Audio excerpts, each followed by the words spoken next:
Mark, a middle school student, sits in the back row of the classroom, tossing a paper ball at his teacher, Mr. Phillips. The teacher ignores it and continues teaching. Mark makes funny faces, disrupting the class. Despite his misbehavior, his parents don't take any action when informed by the school. In another class, Mrs. Johnson, the math teacher, tries to engage students with a fun activity. Mark deliberately interrupts by shouting out irrelevant answers, making the class laugh. After class, Mrs. Johnson calls Mark aside, hoping to talk to him kindly about his behavior, but he dismisses her with a smirk. Mr. Phillips and Mrs. Johnson discuss Mark's behavior in the staff room. They share their frustration over his lack of respect and how his parents seem indifferent to his conduct. They decide to approach the principal to discuss a plan. In the principal's office, Mr. Phillips and Mrs. Johnson explain the situation. The principal suggests they try to understand Mark's behavior more deeply. The teachers resolve to continue treating Mark kindly, hoping that their approach might change his attitude. The next day, Mr. Phillips decides to have a one-on-one conversation with Mark after class. He tells him about the importance of respect and how teachers are there to help students succeed in life. Mark listens but doesn't seem to take it seriously, rolling his eyes and walking away. Despite the teacher's efforts, Mark continues to cause trouble. During a science class, he deliberately spills water on the lab table, ruining the experiment.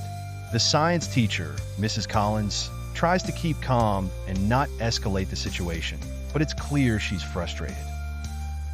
Later, Mrs. Johnson tries to engage with Mark through another method. She invites him to a special study session to help him improve his grades, hoping this might change his view. Mark reluctantly agrees to attend, but shows up late and mocks the session, wasting everyone's time. One day, Mark suddenly stops coming to school.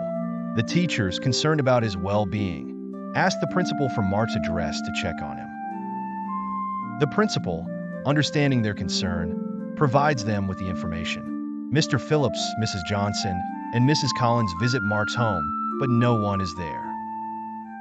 The neighbors inform them that Mark is in the hospital for a serious operation. Shocked, the teachers decide to visit the hospital to check on him.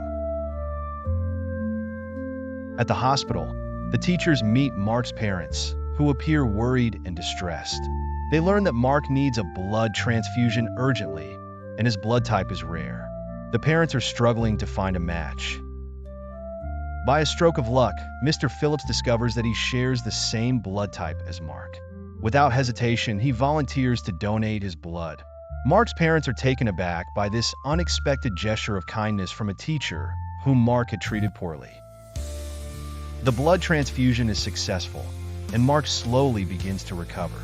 The doctors inform his parents that Mark will be okay. Overwhelmed with gratitude, Mark's parents thank Mr. Phillips for his selfless act. They begin to realize the depth of their son's teacher's care. Back at home, Mark is resting in bed. He starts to reflect on his actions, realizing how wrongly he had treated his teachers. He thinks about how Mr. Phillips didn't hold a grudge and was willing to help him despite everything. Guilt and regret wash over him. Mark calls his parents to his room. With tears in his eyes, he tells them how ashamed he feels for treating his teachers poorly. He decides he must apologize to them in front of the entire class and asks for his parents' support. His parents are surprised by his maturity. The next day at school, Mark stands before his classmates and apologizes to his teachers, admitting his mistakes. His voice trembles as he expresses his gratitude to Mr. Phillips, who had saved his life. The class is silent, and some students nod in understanding. Mark's parents also attend the school assembly, and they publicly apologize to the teachers. They admit their mistake of not addressing their son's behavior earlier and thank the teachers for their patience and kindness. The teachers accept their apologies graciously. Over the next few weeks, Mark transforms. He listens attentively in class, participates positively, and shows respect towards his teachers and classmates. His peers notice the change and start treating him more warmly, realizing that he has truly turned over a new leaf. The school year ends on a high note. Mark thanks his teachers once again and promises to be a better student. The teachers smile, proud of his growth. Mark's parents, seeing the positive change in their son, commit to being more involved in his education and character development.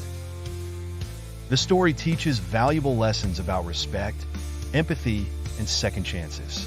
It highlights the importance of treating others with kindness and understanding, even when they don't reciprocate. It also emphasizes the crucial role of parents in guiding their children towards the right path. Mark learns that real strength lies not in defiance, but in humility, gratitude, and recognizing the good in others. His transformation reminds us that it's never too late to change for the better. Don't forget to subscribe to the channel for more fun songs as well as interesting and enjoyable stories.